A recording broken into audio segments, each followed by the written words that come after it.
manifestar, mas enfim, vamos lá, a sessão hoje foi... Não tivemos tantas manifestações assim, né?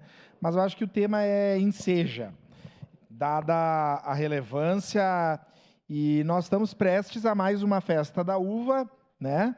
Um evento cultural mais importante da nossa cidade, do ponto de vista da história, do que ele representa e do que ele mobiliza. E o assunto é polêmico, mas faz parte, a gente precisa falar, que é sobre a Lei Rouanet, né?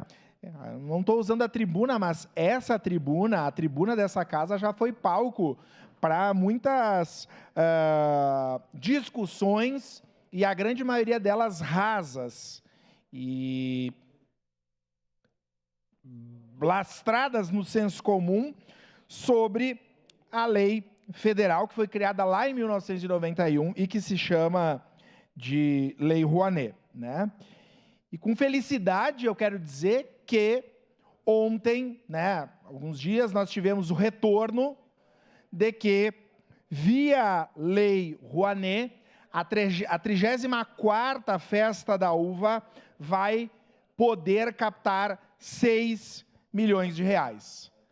E aqui eu quero agradecer e parabenizar o trabalho da minha companheira de partido, deputada federal caxiense e comprometida com as coisas de Caxias, deputada federal Denise Pessoa, que também pelo seu empenho e seu trabalho, junto à relação que tem estabelecido com o governo federal, né, trouxe essa importante notícia para a cidade.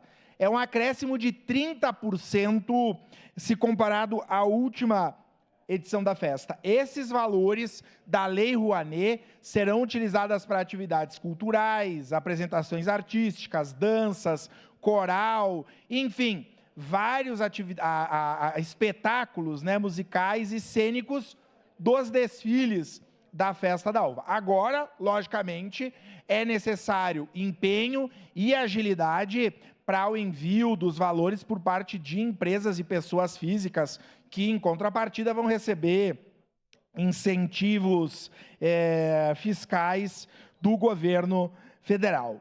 Que bom que nós vamos ter apoio para a realização da festa, das atividades artísticas e culturais, do desfile da Festa da Uva, que vem da importante Lei Rouanet, incrementada e que vai garantir também a viabilidade da Festa da Uva. Parabéns à Festa da Uva, à direção, né, à comissão comunitária, à gestão municipal, à deputada federal Denise Pessoa e ao governo federal, que tem demonstrado compromisso com Caxias e vão garantir a viabilidade da 34ª Festa Nacional da Uva. Era isso, obrigado, presidente. Obrigado, Adriano Bressan. Na tribuna,